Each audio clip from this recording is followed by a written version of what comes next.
Hi, so I thought I'd do a video on intuitive eating because I've seen lots of information up on Instagram, social media about intuitive eating, and it can be really confusing, especially if you're someone who's tried intuitive eating and can't do it. Um, it falls off the wagon and just starts binging again. And I am all for. I wish I could say, you know, just eat intuitively, trust yourself, you'll be fine, all will be well. But that wasn't the case for me. Um, I believe that some of us are actually addicted to sugar, are addicted to hyper processed foods, and once we have a bite, we it sets off a dopamine feedback loop in the brain, and we can't stop once we get started. Um, Now, this addictive tendency is on a continuum, so not all of us are as addicted as others. But if you're high up on the addictive scale, and if you are really prone to binging on chocolate and sugar and ice cream or anything sweet, um, it may be that intuitive eating won't work for you. I myself found that um, I really didn't get much peace from food until I put down those foods that really lit up my brain, and the foods that really lit up my brain were those that were high in sugar, um, and flour. The likes of things like cakes, biscuits, crisps, ice cream, um, that sort of thing, chocolate. And I have found peace since putting down those foods. And the few times that I have tried them again, my brain has been lit up, or even if there's things that are borderline for me, um, coffee, for example. Some people can enjoy 1 or 2 cups of coffee a day and leave it at that. They're satisfied.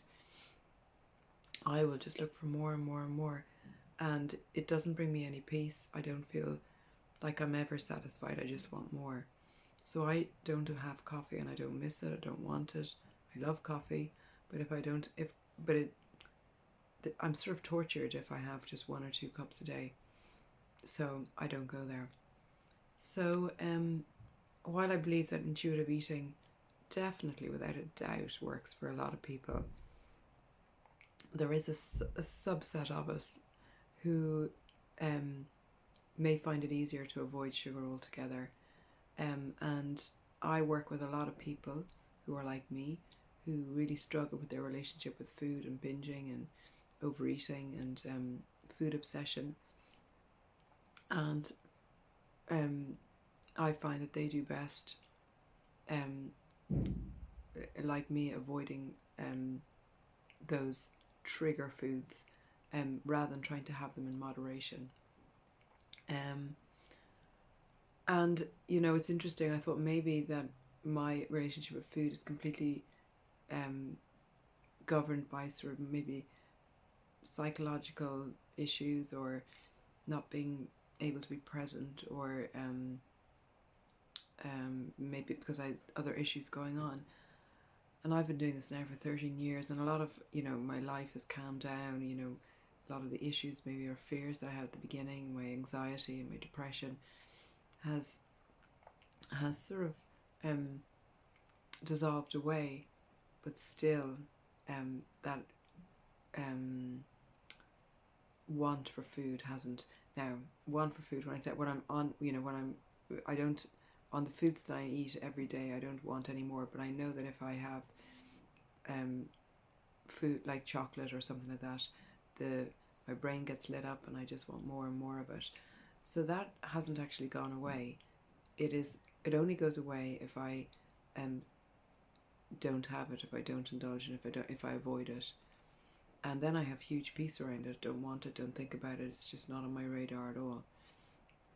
For example, I tried just a while ago to see what would happen if I had sugar-free chewing gum, which is full of artificial sugars, by the way, which seem to have the same effect on me. And I'm the sort of person, if I have a packet of chewing gum, I don't have one piece. I have the whole packet in one go. And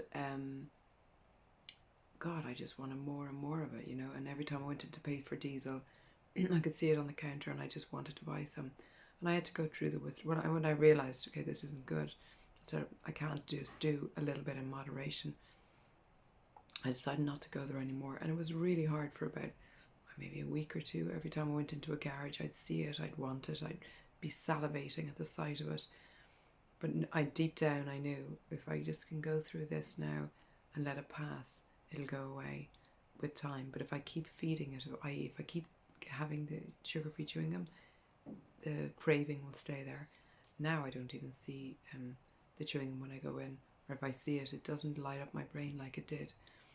So I find it easier just to avoid those things. That's not the case for everyone. This is based on, I don't know what the best thing is for everyone to do, but this is based on my own experience and the experience of lots of people I've worked with. So that's my message on intuitive eating. Take care. Bye now.